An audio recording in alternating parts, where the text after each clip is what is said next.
Alhamdulillahi Rabbil Alamin. Allahumma salli wa sallim ala Sayyidina Muhammadin Iftahi babi rahmatillah adada ma fi ilmillah Salatan wa salaman daimain bidawami mulkillah wa ala alihi wa sahbihi. Allahumma salli ala Sayyidina Muhammadin Salatan taftahu biha lana futuhal arifin wa tufaqihuna biha fiddin wa ala alihi wa sahbihi. Assalamualaikum warahmatullahi wabarakatuh.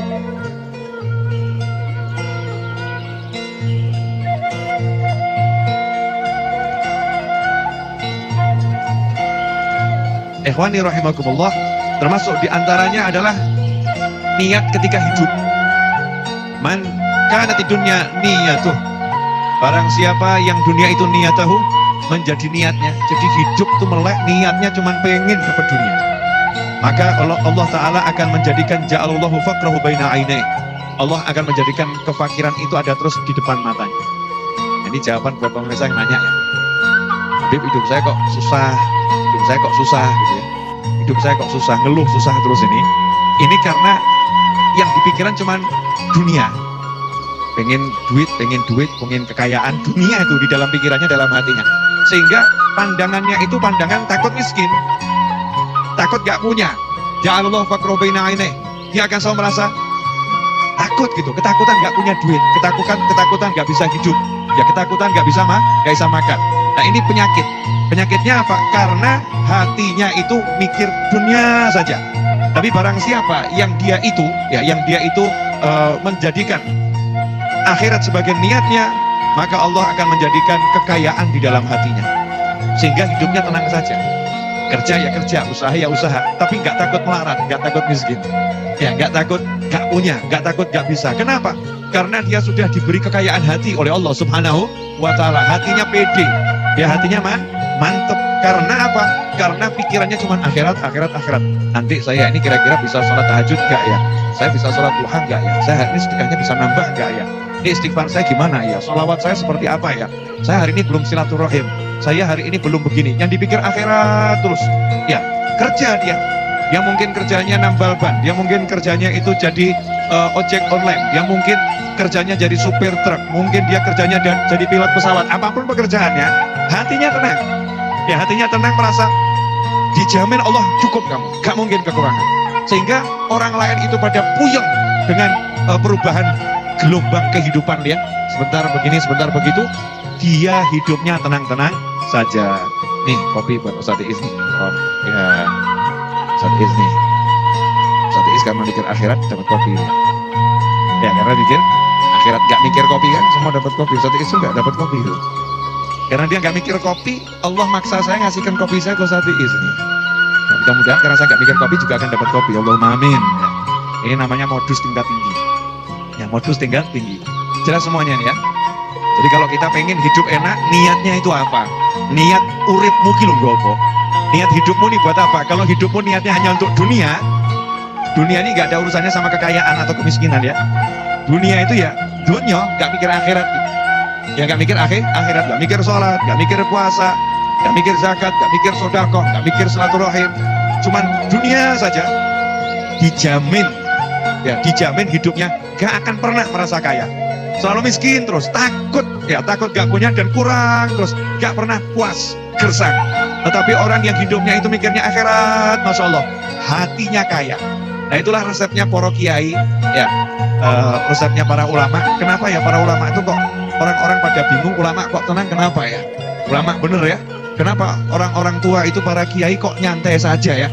Padahal nih orang cari duit pusing, tapi kok dia kok santai saja? Karena hatinya sudah dijamin sama Allah, tak cukupi, tenang.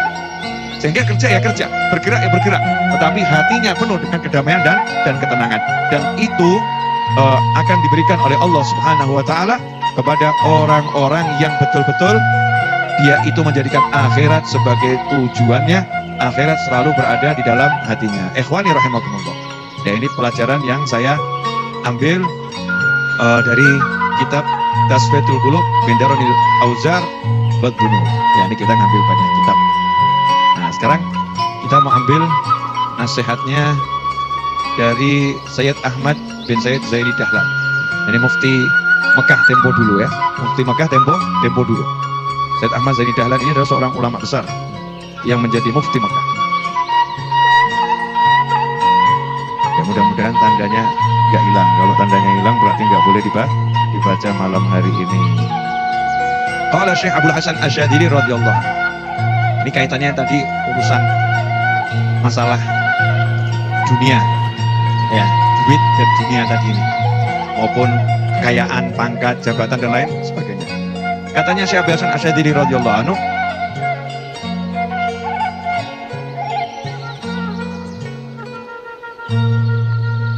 katanya Syekh Ibrahim Al-Khawas ya.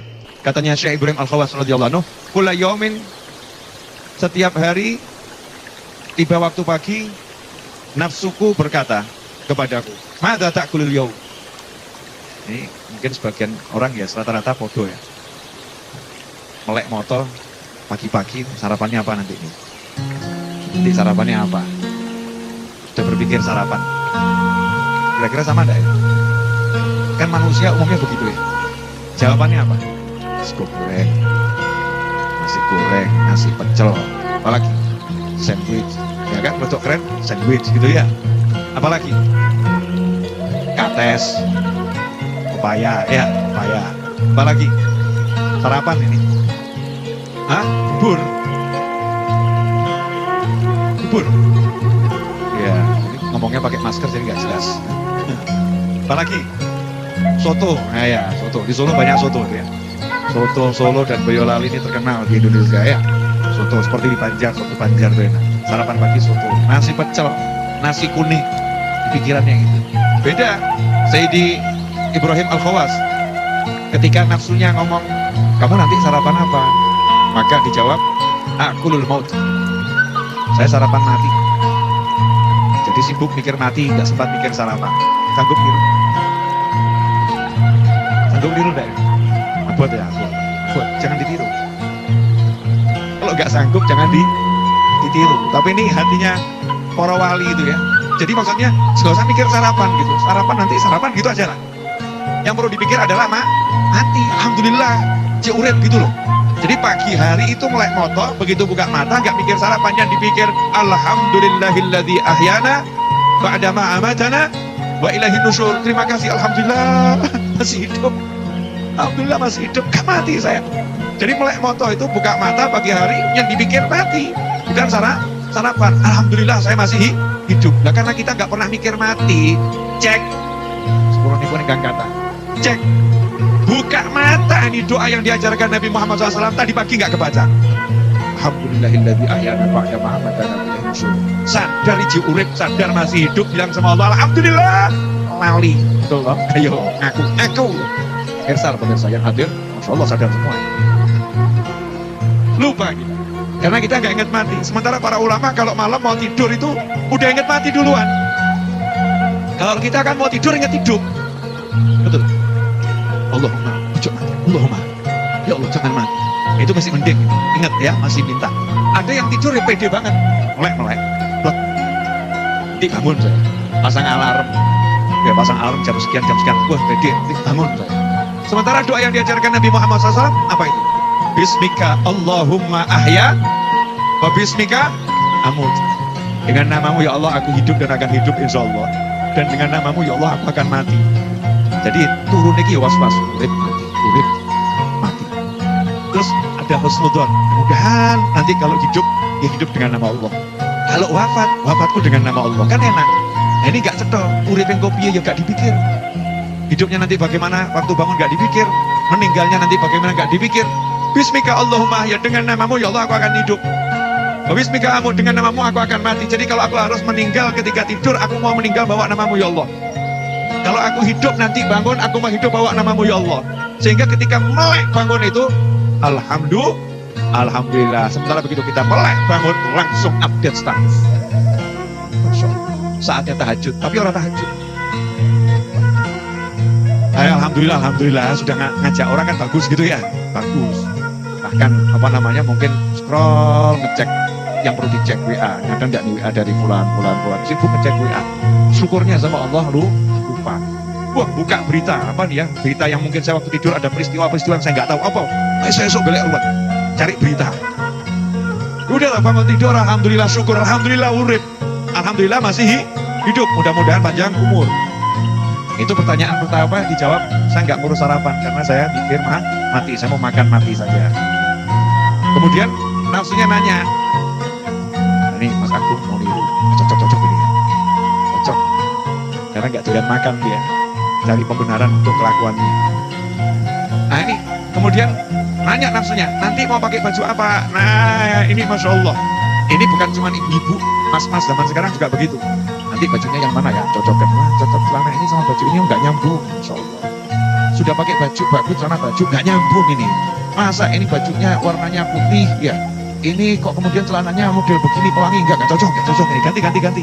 Kalau ibu-ibu lebih banyak lagi, bajunya, celananya, ya, kemudian macam-macam semua disebutkan ya, lipstiknya, hidungnya, ini di style no semua, betul begitu Bu? Betul gitu, style kan, dicocokkan, sibuk mikir nanti pakai baju apa. Apa kata Sayyidina Ibrahim Al-Khawas radhiyallahu anhu?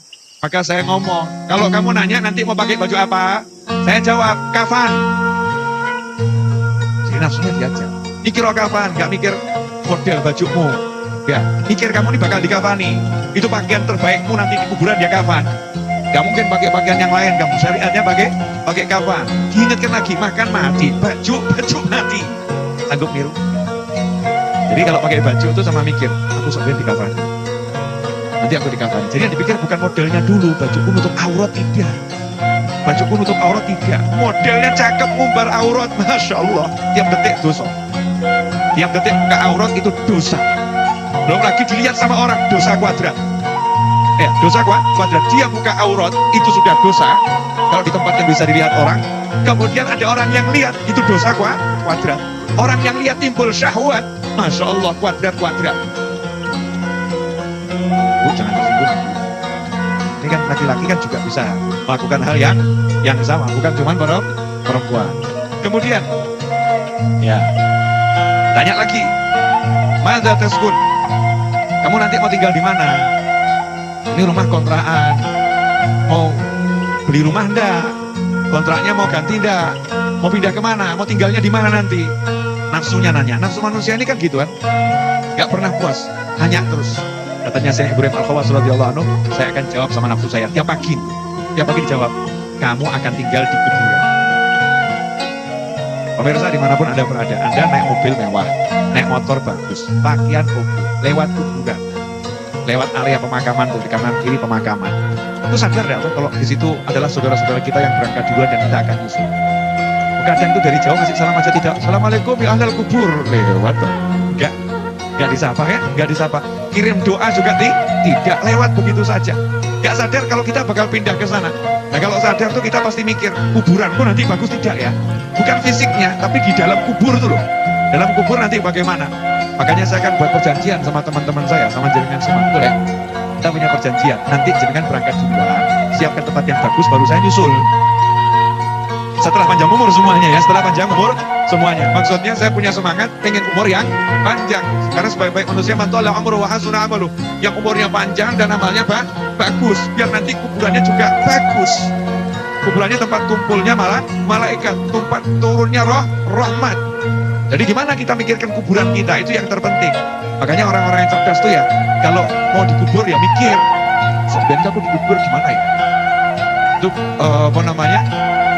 Orang-orang soleh itu kalau meninggal ada yang minta dikubur di samping orang tuanya.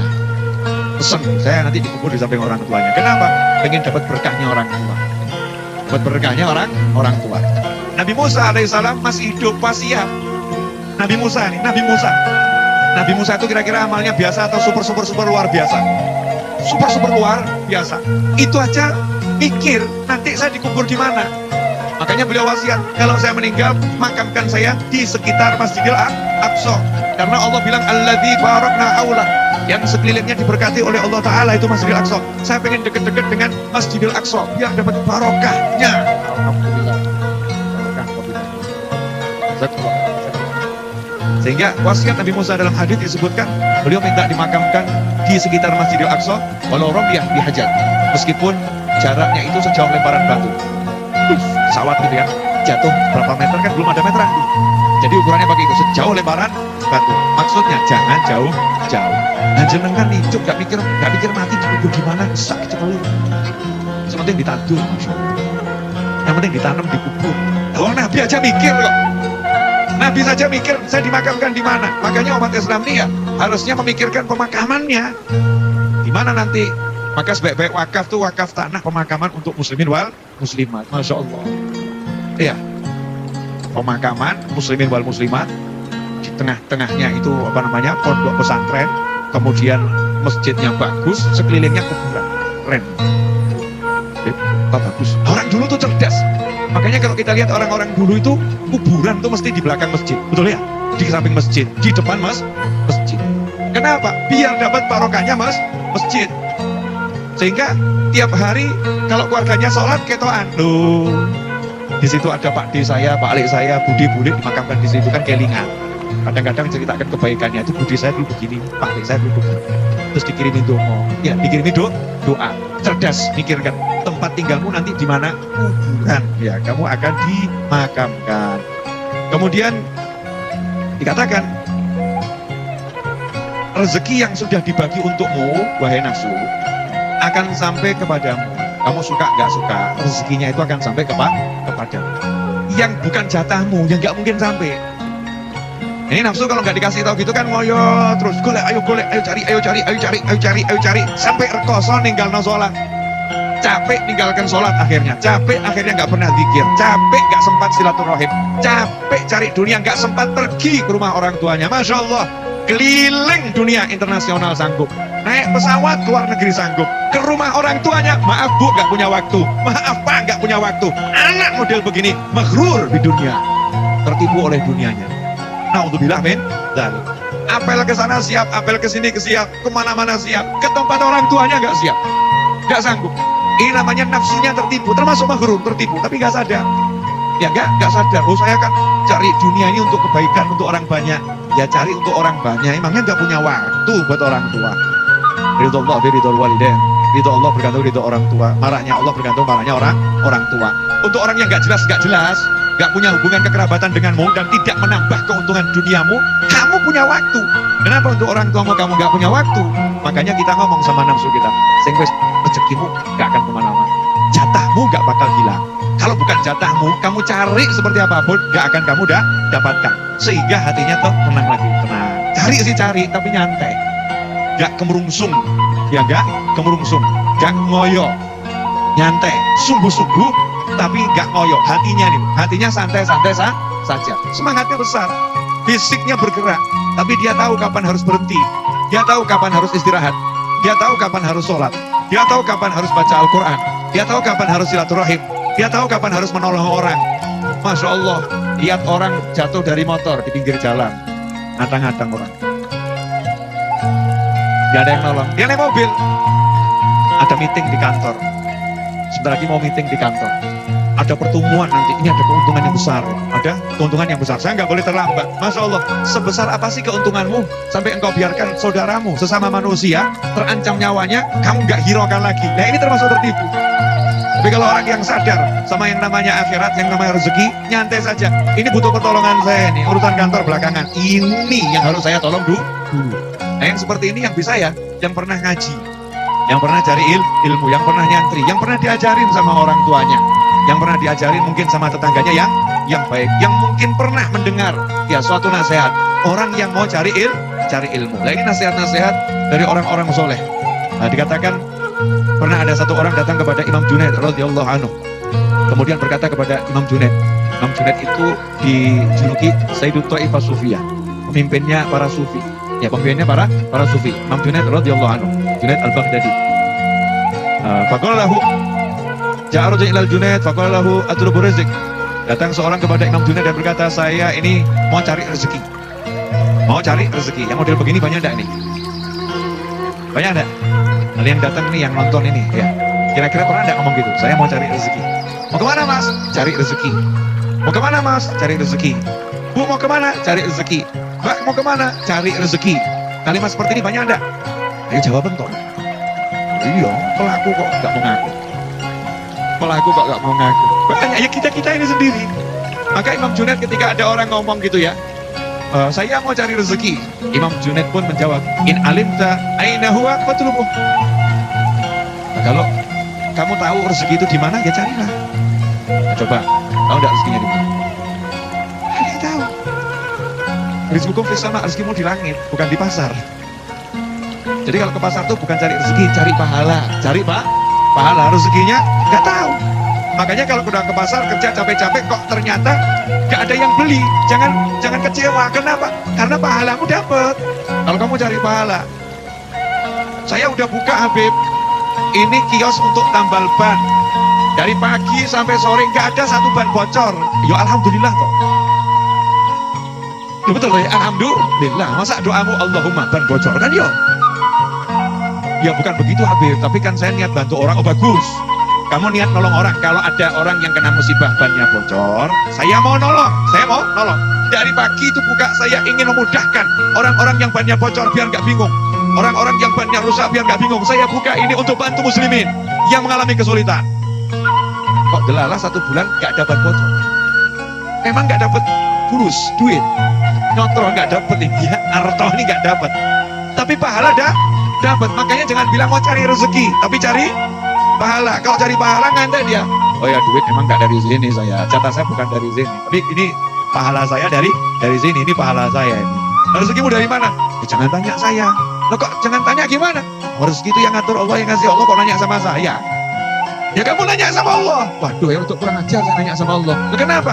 Loh, Allah udah bilang kok, wa ma min dabbatin fil ardi illa 'alallahi rizquha. Tidak ada satupun yang melata di muka bumi ini, Allah udah jamin rezekinya. Wong saya baru dijamin sama pemerintah aja, saya yakin kok. Ya, masa dijamin sama Allah saya nggak yakin? Nanya terus. Kan saya hamba kurang ajar yang seperti ini. Saya bukan hamba yang baik. Akhirnya tadi yang ngobrol sama tukang tambal ban, ini menungso apa malaikat? Ini manusia apa? Malaikat. Kok sama sekali nggak bingung sama rezekinya? Santai dia kerja, tapi dia nggak pernah cari rezeki. Yang dicari adalah pahala dari Allah Subhanahu wa Ta'ala. Ikhwani rahimakumullah. Orang itu kalau sudah hatinya dipenuhi la haula wala quwata illa billah, mesti tenang. Hatinya ya. Memang latihan dengan mulut la haula wala quwata illa billah, latihannya itu. Tapi hatinya betul-betul saya nggak bisa apa-apa, yang bisa hanya Allah. Saya nggak mampu apa-apa, yang mampu hanya Allah. Saya hanya bisa kalau dibisakan Allah. Saya hanya mampu kalau dimampukan Allah Ta'ala. Sehingga hatinya nggak pernah berpaling dari Allah. Allah. Kemana-mana yang di benaknya adalah Allah Subhanahu wa Ta'ala. Nggak ada yang lain. Nah, ini ada satu kisah nih. Nah, ini Imam Junaid loh ya, radhiyallahu anhu. Bukan level kita. Ini judulnya perempuan dipoligami marah. Bu, ibu kalau dipoligami marah atau ikhlas? Jujur mawon. Marah, ya kan? Gak mau. Betul kan Bu? Pemirsa, wanita kan begitu. Dan itu bagian dari indahnya wanita. Punya cinta yang luar biasa. Saya tidak mau. Kamu gak bisa adil. Pokoknya 1000 alasan akan dijadikan untuk memenangkan argumen. Kan seperti itu. Nah termasuk ini kisah. Ya, kisah ini dalam kitab Takribul Usul li Tashilil Usul li Ma'rifatillah war Rasul. Karya Said Ahmad Zaini, Dahlan Mufti Makkah. Suatu ketika Imam Junaid radhiyallahu anhu kana jalisan fil masjid ma ashabi. Dia lagi duduk di masjid bersama teman-teman. Jadi duduknya sama teman-temannya di masjid. Nah, apa yang terjadi? Id atatuhum ra'atun tukhasimu zawjaha ilaihi faqalat ya Syekh. Datang seorang wanita pakai cadar. Ya wanita bercadar karena di zaman dahulu itu ya nggak usah disuruh pakai masker, wanita maskeran semua. Zaman dulu begitu. Jadi ya dia nggak mau wajahnya ini dilihat sama orang kok murahman tuh, nggak mau dia. Larang, mau lihat wajahku nikahnya aku. Larang banget tuh. Lihat wajahku nikah aku. Ini zaman dulu di Timur Tengah. Nah seperti itu. Nah apa yang terjadi? Perempuan ini emosi mengadukan suaminya kepada ulama. Nah makanya saya kalau ada ibu-ibu yang mau mengadukan suaminya kepada saya melarikan diri. Saya nggak terima curhat. Ustaz, ini suami saya begini, ngeluh. Salah ngomong kan dikeroyok dua-duanya, ya. Bela istrinya diajar suaminya, bela suaminya diajar istrinya. Betul. Jadi lebih baik udah nggak usah curhat, baca doa yang banyak, nanti ada solusi. Nah, ini Imam Junaid radhiyallahu anhu, Sayyidu Taifah Sufiyah, didatangi perempuan yang marah karena suaminya nikah lagi. Mudah-mudahan tidak ada yang datang sama saya bawa suaminya. Kemudian nggak ada kasus seperti itu yang ngorok ke saya. Ya silakan datangi yang lain, datangi Ustaz Idris, monggo gitu ya. Datangi Pak Edwin ya, monggo. Jangan datangi saya tidak terima curhat. Subhanallah. Perempuan tadi faqalat ya Syekh, ana zaujat hadzal rajul. Ana zauja hadzal rajul. Wahai guru, saya istrinya laki-laki ini. Saya istrinya laki-laki ini. Waqad tazawaja alayya imra'atan ghairi. Dia sudah menikah lagi dengan wanita, yang wanita itu bukan aku. Nikah lagi bukan dia ya. Dia udah menikah lagi nih, menikahi perempuan selain aku, nikah lagi dia. Saya dipoligami. Bahasa sekarang kan begitu ya. Saya dipoligami. Marah ini perempuan tadi. Faqala laha Syekh, yajuzu lahu thalath ghair. Katanya Imam Junaid nyantai, aku kalau dalam syariat dia nikah dengan perempuan lain 3 perempuan lagi boleh selain kamu. Jadi total 4 itu gak jadi masalah dalam syariat. Coba kalau ibu-ibu malah Imam Junaid dijawab begini, kira-kira bagaimana? Oh, gelek guru dia enggak. Ustadznya saya enggak cocok ini. Walaupun udah bisa terbang ustadznya, oh enggak cocok ini, enggak cocok. Ganti ustadz yang lain. Ya ganti ustadz yang lain, ganti guru yang lain. Enggak cocok. Nah, ini perempuan tadi minal al-ngeyelin. Ngeyel dengan argumennya. Dia pun berkata, faqalat lahu ya Syekh, law yajuzu kasfu wajhil ajnabiyah lakasabtu laka an wajhi. Ya, jadi Imam Junaid kan ngomong, buat suamimu tuh nikah perempuan 3 lagi halal. Nikah kok halal. Nah, istrinya yang ngadu tadi ya berargumen sama emosi gitu ya. Bu, kira-kira kalau ibu dibegitukan emosi enggak, Bu? Emosi kan ya, emosi. Ya emosi ngomong, ya Syekh, wahai guru, seandainya saya ini dalam keyakinan yang saya yakini, karena kan ada 2 pendapat yang mengatakan satu cadar itu wajib, artinya menutup wajah itu kepada pria ajnabiyah wajib. Sebagian mengatakan wajah bukan aurat yang wajib ditutup. Ya, beda pendapat ulama. Nah, ini perempuan ini yang menganut mazhab bahwasanya menutup wajah kepada pria ya ajnabiyah yang pria yang bisa dinikahi gitu ya, yang bisa dinikahi, maka itu hukumnya wajib. Dia pun berkata, seandainya saya boleh buka cadar saya ini, kemudian engkau melihat wajahku, pasti kamu akan memutuskan hukum yang berbeda. Engkau akan berkata, bi anna mithli la yu'thar alaih. Perempuan seperti aku itu tidak layak untuk dipoligami. Sudah aku nyanyi. Paham ya? Ini bahasanya perempuan pintar kan rotok bulat sedikit ya. Bulat, bahasanya bulat. Seandainya ini wajahku boleh tak buka.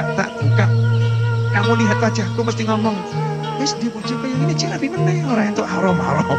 Kamu akan katakan begitu. Paham ya Bu ya? Paham, enggak paham, enggak usah paham.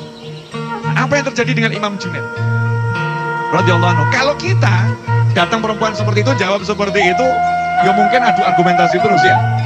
Imam Junaid begitu dengar kalimatnya langsung pingsan. Sing takok ya kaget, loh kok semaput? Pingsan. Ya, beliau teriak, kemudian beliau pingsan. Hatta khusyi alaih. Kenapa pingsan?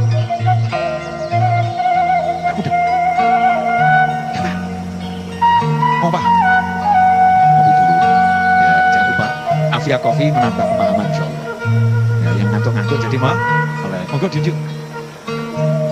Katanya Imam Junaid setelah siuman, ditanya, kenapa kamu pingsan? Mendengar alasannya perempuan ini, kok kamu pingsan kenapa? Jawabannya begini, nah perempuan ini punya kecantikan, dia bisa mengatakan pada suaminya kok, kalau kamu punya istri secantik aku, gak pantas kamu ngelirik yang lain. Sementara saya punya Allah yang maha indah, kok saya ngelirik yang lain. Paham dah? Jadi orang soleh itu kalau dengar kalimatnya perempuan tentang poligami, di kepalanya itu bukan poligami. Orang soleh di kepalanya langsung Allah, ini Allah. Ya Allah, ini perempuan ini gak mau dipoligami. Karena dia punya kecantikan yang luar biasa, dia marah. Lantas bagaimana Allah yang udah baik, Allah yang udah sangat sayang sama saya, Allah yang maha indah, dengan dibuktikan keindahan ciptaan Allah luar biasa, itu menunjukkan maha indahnya Allah Ta'ala. Nah, kok saya masih lihat makhluknya, saya nggak lihat Allah, ya pasti Allah juga marah sama saya. Takut ini Imam Junaid semaput. pingsan. Nah, kita sudah dengar berpikir biasa-biasa aja. Yang nyambung kita. Kenapa? Gak level Mas Imam Junaid pemimpinnya para sufi, pemimpinnya para ulama. Memang ini makomnya luar biasa. Cerita ini saya sampaikan untuk ngasih gambaran gitu. Jadi orang-orang soleh itu memang level hatinya lain. Kelihatannya duduk sama kamu sama saya, duduk sama kita. Kopi sama kopi, teh sama teh, air sama air, ya. Masuk angin sama-sama masuk angin, tapi hatinya beda Mas Benten. Hatiku dan hatimu dunia. Hatinya beliau-beliau itu akhirat. Terus dengar apapun dihatikan akhirat. Dengar apapun otomatis klek akhirat. Nah kita kan enggak. Kita duit dunia. Gitu duit dunia. Dunia dan dunia. Na'udzubillah min dzalik. Ikhwani rahimakumullah. Karena itu Imam Junaid selanjutnya menjelaskan, nah kalau kamu sudah tahu Allah itu maha, nah kenapa kamu masih minta sama yang lain? Kan ya cemburu Allahnya. Allah cemburu. Kenapa kamu ngemis-ngemis sama manusia, ngemis-ngemis sama apa namanya, upaya-upaya, sama usaha-usaha. Usaha-usaha itu kan makhluk. Upaya-upaya itu kan makhluk. Kamu jangan ngemis sama usahamu, kamu jangan ngemis sama upayamu, kamu jangan berharap kepada manusia-manusia yang bisa menolongmu. Jangan. Kamu minta tolonglah pada manusia, kamu berusahalah dengan usahamu. Minta tolong itu bagian wa ta'awanu 'alal birri wa taqwa. Orang disuruh saling tolong menolong. Orang disuruh bekerja, tapi itu fisik. Bukan hati. Hatimu milik Allah, hatimu milik Tuhanmu. Maka katakan pada seluruh manusia yang kamu minta tolong kepadanya, kepada usaha yang kamu lakukan, kepada pikiran yang kamu kembangkan, aku gak butuh kalian. Yang kubutuhkan hanya Allah Subhanahu wa ta'ala. Itu hatinya minta terus Allah. Ya tolong ya Allah, mudahkan usaha. Ya Allah, mudah-mudahan engkau ridhoi usahaku ini. Ya Allah, mudah-mudahan berkat engkau ridho sama aku, jadikan orang ini sebagai penolongku. Ya Allah, engkau. Jadi manusianya ini cuma jadi perantara, wasilah, sandarannya Allah Subhanahu wa ta'ala. Sandarannya, bukan wasilahnya, bukan perantaranya. Kalau hidup begini enak atau enggak enak? Enak. Enaknya luar biasa. Hidupnya kan nyantai, bergerak, terus berusaha, terus tapi hatinya tenangnya luar biasa. Karena hatinya hanya mengandalkan Allah Subhanahu wa ta'ala. Memang ya ini obrolan ya. Obrolannya orang-orang soleh, kita cuma copy paste. Mudah-mudahan dengan mendengar seperti ini kita semakin kuat ya. Diulang-ulang terus ya, biar semakin kuat, semakin mantap. Karena kalau nggak diulang-ulang, manusia tempatnya khata' wa nisyan. Tempatnya salah dan lupa. Harus diulang-ulang terus, diingatkan terus. Makanya khutbah Jumat itu diwajibkan ya. Diwajibkan khotib itu khutbah Jumat. Kalau nggak ada khutbah Jumat kan ya nggak dikatakan sholat Jumat. Biar umat itu belajar sepekan sekali ya. Umat belajar sepekan sekali. Biar apa? Biar ingat sama Allah Subhanahu wa ta'ala. Ikhwani rahimakumullah. Sebagai penutup ya, sebagai penutup untuk kajian di malam hari ini, saya mau ngasih sedikit gambaran. Tapi tolong dijawab dulu pertanyaan saya, boleh ya? Yang bisa nolong kita siapa? Yang bisa memberi kita siapa? Yang bisa menahan siapa? Yang bisa menghalangi siapa? Surga miliknya siapa? Neraka miliknya siapa? Dunia miliknya siapa? Oke. Sekarang saya mau nanya, pengen punya mobil tidak? Jujurlah, pengen punya mobil tidak? Pengen punya motor tidak? Pengen punya rumah tidak? Pengen punya pasangan hidup tidak? Oke. Sekarang cek, selama ini caramu mencarinya gimana? Itu pasangan hidup punyanya siapa? Punyanya Allah. Rumah itu yang ada punyanya siapa? Punyanya Allah. Motor, mobil, duit itu punyanya siapa? Punyanya Allah. Dititipkan pada wali. Betul kan ya? Kalau perempuan dititipkan pada walinya. Yang namanya mobil dititipkan kepada showroomnya. Betul ya? Motor juga begitu pada orang yang jualan. Yang namanya uang dititipkan pada orang-orang yang punya uang dititipkan. Tapi punyanya siapa itu? Punyanya Allah. Nah kamu kalau pengen bisa mengambil mobil tadi, mengambil motor tadi, mengambil rumah tadi, mengambil calon pasangan hidupmu tadi, mintanya sama siapa? Sama Allah. Nah, sekarang enggak, minta sama Allah ini enggak dikejar. Yang dikejar Masya Allah rayuan tingkat tinggi. Siapa lo tapi rayuan super. Masya Allah pacaran 10 tahun. Tahun ke-10 kandas, datang satu orang melamar selesai. Akhirnya patah hati. Terus bentur-benturin kepala ke dinding. Na'udzubillah min dzalik. Masya Allah, transaksi sudah 10 bulan ini dibangun kerjasama. Saatnya tanda tangan, tanda tangan. Jam 9 mau tanda tangan, jam 9 kurang seperempat, itu calon bayarnya mati, saudara-saudara. Batal atau gak batal? Batal. Nah, ini banyak kasus begini, banyak. Makanya mintanya sama siapa? Sama Allah. Nah, itulah amalannya para wali. Para wali itu gak pernah ruwet sama dunia. Kerja itu cari pahala. Tapi beliau-beliau itu ngejarnya dunia, gak pernah ngejarnya akhirat, gak mandek. Ngejar dunia gak pernah, ngejar akhirat gak mandek. Sehingga malam yo bangun, siang yo bangun, ngaji yang dilakoni, dikit iya, sholawat iya, silaturahim iya, amal soleh dijalankan semua. Minta sama Allah, minta sama Allah, minta sama Allah. Nah, karena rajin minta sama Allah, ya kata ini orang mau habib lah, minta sama Allah, tapi kok ya nggak dapet, ya kurang ajar. Kamu minta sama orang kalau sungguh-sungguh dikasih, terus kamu kira Allah nggak ngasih kamu? Ya Allah ngasih, tapi caranya Allah. Atau mungkin cara meminta ini kadang nggak betul, nggak beres. Cara kita minta ini nggak beres. Gini, jenengan kalau mau nembung anaknya orang itu kira-kira datang sebelumnya bawa kirim-kiriman dulu enggak? Ya toh? Assalamualaikum Pak, dulu teh, ya kan? Assalamualaikum Pak, mulai handphone kita. Assalamualaikum Pak, itu kan Assalamualaikum, kiriman terus. Terakhir baru Pak, kali ini saya datang menembung putri Bapak. Welcome, ya. Selamat datang. Orang modal rapor perempuan lunji. Kita anak perempuan, iya, masa nikah, gendeng. Gak beres, stres. Orang ini stres, ujuk-ujuk begitu kan ya, stres. Gak ada kalimat membuka. Makanya kalau di adat Jawa itu orang mau nembung itu kan Masya Allah. Itu kalau pakai adat Jawa yang betul kan ada bagian untuk nembungnya itu dengan kalimat-kalimat bahasa Jawa yang saya nggak paham sama sekali. Lo jadi sakit, sakit. Tapi kalau dengarkan itu nul. Bahasa Jawa tingkat tinggi, bahasanya keraton tempo dulu gitu kan ya. Saking halusnya itu biar dikasihkan anaknya. Ada upaya. Nah ini mau minta sama Allah Subhanahu Wa Taala langsung Allahumma. Ya ada aturannya. Di antara aturannya itu kamu kalau minta sama Allah sedekah. Ya kamu sedekah. Kamu minta sama Allah ngaji sih yang banyak. Karena orang kalau habis ngaji domo nggak ditolak sama Allah Taala. Kamu minta sama Allah sholat. Kalau sholat bawa bagus angkat tangan doa dan diterima sama Allah Subhanahu Wa Taala. Kamu minta sama Allah sholawat sih. Senangkan Allah dengan apa? Menyenangkan kanjeng Nabi Muhammad Sallallahu Alaihi Wasallam. Kamu minta sama Allah tidak senang bapak ibumu. Karena kalau bapak ibumu nggak senang, nggak ridho, ya Allah nggak akan kasih kamu. Itu harus dijalankan semuanya. Kalau udah begitu, semuanya enteng, semuanya kan. Jazakumullah khairan. Mudah-mudahan berkah dan manfaat. Sedikit saya tutup dengan nasihat Syekh Abdul Qadir Al-Jilani radhiyallahu anhu. Sabda Nabi Muhammad SAW, Ana wal atqiya min ummati bur'an minat takalluf. Kata Rasulullah SAW, aku dan umatku yang betul-betul bertakwa itu tidak memaksakan diri. Nih ya, gak memaksakan diri. Gak memaksakan diri itu maksudnya apa? Gini loh.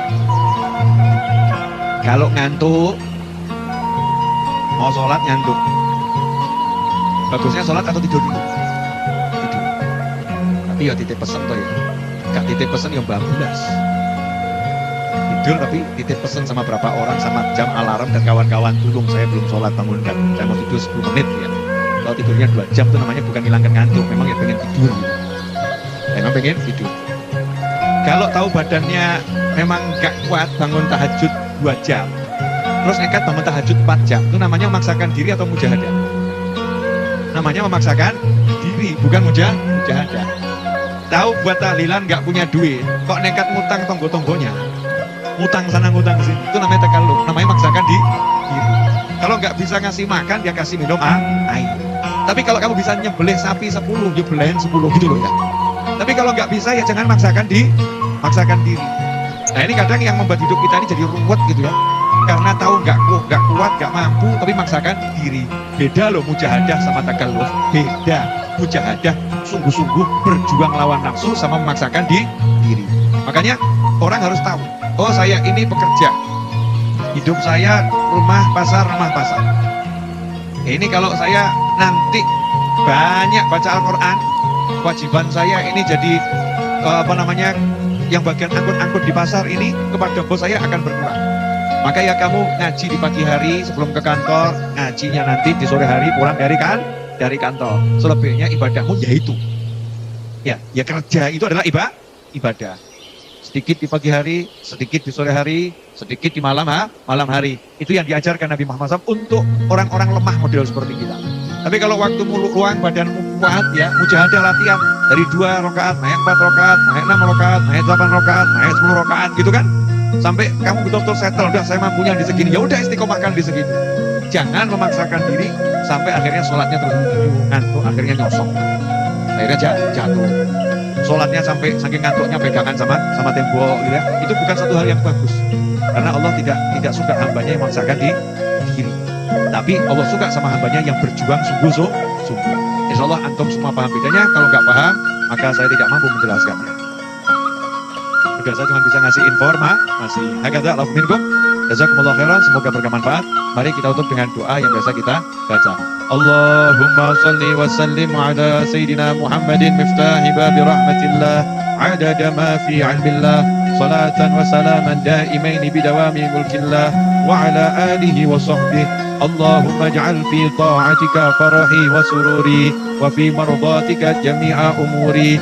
Allahumma ya alim bihalati wa muttali ala sarairi wa niyati اقضي جميع حاجاتي واغفر ذنوبي وسيئاتي وتجاوز عن خطيئاتي وزلاتي وتقبل جميع حسناتي وسامحني فيما مضى وما ياتي واكتبني في ديوان ساداتي واسلك بي سبيل نجاتي في حياتي ومماتي. اللهم إني طامع في عطاك راغب في رضاك مستسلم لقضاك فاكتبني من أولياك واسلك بي سبيل هداك وألحقني بأصفياك وصلى الله على سيدنا محمد وعلى آله وصحبه وسلم. الحمد لله رب العالمين. آمين.